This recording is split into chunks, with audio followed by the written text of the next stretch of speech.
My name is Ben Yankee, and today we'll be talking about seed treatment options for Pythium control. I'd like to start off by underlining the importance of early stand establishment. Doing so ensures that your crop will canopy earlier and have less competition from weeds.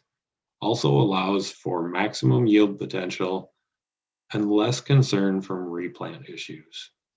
Regarding Pythium specifically, we're most concerned with the conditions earlier in the growing season, where cool and wet soils favor disease development. Best protection for your crop at this time usually comes through a seed treatment.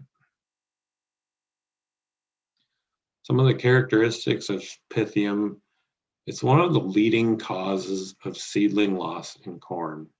And in fact, the effects of Pythium are more damaging than the combined effects of Fusarium and Rhizoctonium. Pythium fungi overwinter in soil and plant material. They're known as water molds because they thrive in wet soils, and it's active over a wide range of temperatures, both cool and warm. Some of the visual symptoms of Pythium you can see here: that stunted chlorotic growth in the upper left corner with wilting and drier leaves. And you can also see off to the right the abnormal plant size that appears sporadically in your plant stand. In the lower left picture, so some of the brown root tissue that you can see when you dig up younger seedlings. All of these effects can lead up to reduced plant stands. It's important to note that Pythium isn't just a singular problem. And in fact, there are over 35 Pythium species that exist. Roughly half of those are common in Midwest corn and soybean fields. It's also important to note that their impact varies by species. And not only that, but their sensitivity to seed treatment also varies. We can see this in the graph on the right, with the more common Pythium species listed below and the different groupings of bars and their response to three seed treatment active ingredients: mefenoxam, ethoboxam, and picarbutyrazox. You can note the difference in control for each one of those different colored bars. As alluded to on the last slide, Syngenta is introducing a new active ingredient, picarbutyrazox. It's expected to be registered soon and will be marketed as Viantis seed treatment. It's a brand new mode of action with no cross resistance to existing chemistry. It's a highly potent and effective at low use rates. It's a brand new molecule that is effective against all Pythium species as well as some Phytophthora. A very robust Pythium protection compared to our existing protection molecules of metalaxyl and ethoboxam. It's excellent compatibility with other seed treatment products. You can see here off to the right, one of the more common Pythium species and the different levels of Pythium protection with picarbutyrazox on the top and ethoboxam on the right, on the bottom.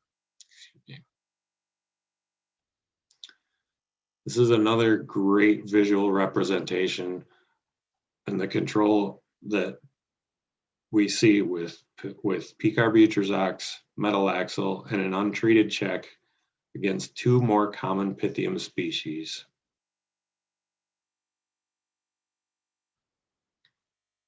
If we talk about the soybean trials that we did this year, we had 8 trials and 2 varieties per location.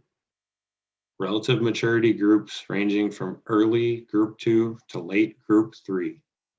And 3 treatments: an untreated check, Cruiser Max Vibrance plus Viantis. When we look at response and yield, we saw an increase of 2 to 4 bushel at 3 locations where we saw significant stand loss. You can see those locations in the graph to the right here in green bars. Note the different levels of control there for an untreated check, Cruiser Max Vibrance, and then the addition of picarbutyrazox on the right for each one of those 3 groupings. Off to the far right in the blue bars is the location average of all of our locations with lower disease presence. How we got that increased yield was from Viantis and the protection it offered in increased plant stands. You can see here in the graph to the right, the untreated check and the difference between that and Cruiser Max Vibrance and Cruiser Max Vibrance plus Viantis. We saw 10,000 plants more at sites with higher disease presence with the Viantis treatment. And we averaged over 1,000 plants more with the addition of Cruiser Max Vibrance alone. If we look at our corn trials for this year, our objective was to determine if Viantis can offer additional levels of protection against Pythium in the areas of stand establishment, stand uniformity, and how both of those affect yield. We're also concerned with how Viantis compares to ethoboxam, a different second mode of action. If we look at what Viantis offered for plant stand, we saw improved final stands at locations with higher disease presence. In fact, averaging over 9,000 plants more. You can see in the graph off to the right there, our check with Cruiser Max Corn 500 with Vibrance, Cruiser Max Corn with Vibrance plus ethoboxam in the middle, and then the stand number on the left, Cruiser Max Corn 500 with Vibrance and Viantis on the left. We saw smaller but similar increases at sites with lower disease pressure. If we look at uniformity alone, Viantis significantly improved uniformity and plant size. And in the graph off to the right here, we're looking at the number of weak or late emerging plants with high disease pressure. And so you can see off to the right, Cruiser Max Corn with Vibrance, we saw 47% of plants were weaker or delayed emergence. And the addition of ethoboxam in the middle reduced that to about 40%. But off to the left, the addition of Viantis reduced that down to about 2%. So significantly improved our plant size. And so the combined effects of more plants per acre and a more uniform plant stand led to an over 32 bushel increase in yield at sites where we saw stand loss. You can see that in the graph on the left. And the graph on the right were lower disease pressure sites, but we still saw about a 5 bushel an acre increase in yield at those sites.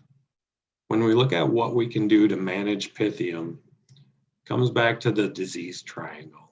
We know we're going to have a host crop out there, and we can assume the pathogen is probably going to be there. And so the only other leg on that triangle to manage is environment. And so how can we alter our environment to make it less favorable for Pythium? If you remember, one of the environments that Pythium loves is that wetter environment for an extended period of time. And so how can we manage that? Well, by improving soil drainage, so making that a less favorable environment. We can also look at weather during the planting season and slow up or stop planting before an extended period with cool and wet weather ahead.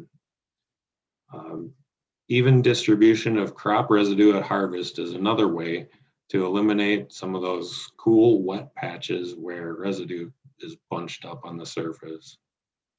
And finally, we could consider adding Viantis seed treatment as a second mode of action to protect against Pythium. So just to summarize, damage from Pythium species is one of the most harmful diseases in corn and soybeans. Protection against seedling disease can lead to higher yields through better plant stands and plant health. We saw better plant establishment from Viantis through increased yield in conditions where we saw higher disease presence.